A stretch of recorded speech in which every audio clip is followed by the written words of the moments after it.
एक बालक शहर में पढ़ रहा था और उसके माता पिता गांव में मजदूरी करके अपने बच्चे को पढ़ा रहे थे।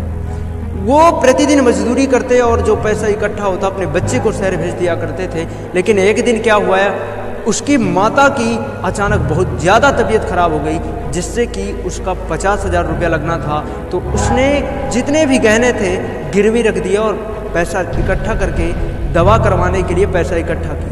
लेकिन क्या हुआ, उसके बालक का फ़ोन आ गया, चूँकि उसको फीस लगनी थी 50,000 रुपया, वरना उसकी ज़िंदगी का सवाल था। जब मेरे भाई वहाँ से उसका फ़ोन आता है तो कहते हैं कि माता जी मुझे 50,000 रुपया की आवश्यकता है, और अगर मुझे 50,000 रुपया नहीं मिला तो मेरी ज़िंदगी खराब हो जाएगी। मेरे प्यारे बच्चों, उसकी माता की तबीयत खराब थी, चारपाई में लगी हुई थी, वो मरने ही वाली थी।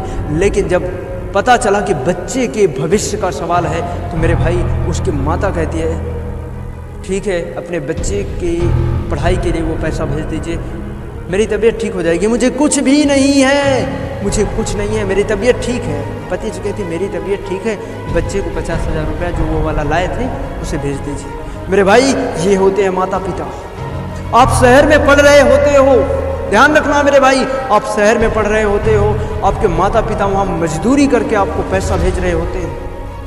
क्या करके पैसा भेज रहे होते हैं? अपना दवाई बुखार, छोटी मोटी बुखार खांसी जुकाम अगर होती है तो मेरे भाई वो कभी दवा नहीं करवाते, लेकिन आपको पढ़ने के लिए आपको पैसा भेज रहे होते हैं। इसके बाद अगर आप ना पढ़ें, इसके बाद भी अगर आप ना पढ़ें तो मेरे भाई मैं हाथ जोड़ करके निवेदन करता हूं कि अपने माता पिता के लिए, अपने छोटे भाई बहन के लिए जो मजदूरी कर रहे हैं उनके लिए तो कम से कम पढ़िए कि क्या गुजरती है उनको जब उनकी तबीयत भी खराब होती है। लेकिन ध्यान रखते हैं जब बच्चा मेरा पढ़ रहा है, कुछ बन करके आएगा तो मेरा तबीयत होश हो जाएगी। मेरे भाई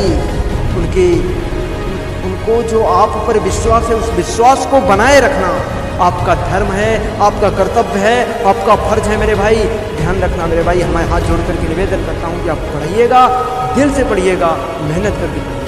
आपको किसी मोटिवेशन की ज़रूरत नहीं है। जब आपका पढ़ाई में मन ना लगे तो ध्यान कर लिया करो अपने माता पिता को कि किस हालत में रहे होंगे, किस हालत में वो होंगे, आपको किस तरह से पढ़ा रहे हैं। अपने छोटे मोटे कपड़े फटी गंजी पहन लेते हैं, फटे कुर्ता पहन लेते हैं, फटा पैजामा पहन लिया करते हैं, टूटे चप्पल जूते पहन लिया करते हैं, लेकिन आपको पढ़ाया करते हैं।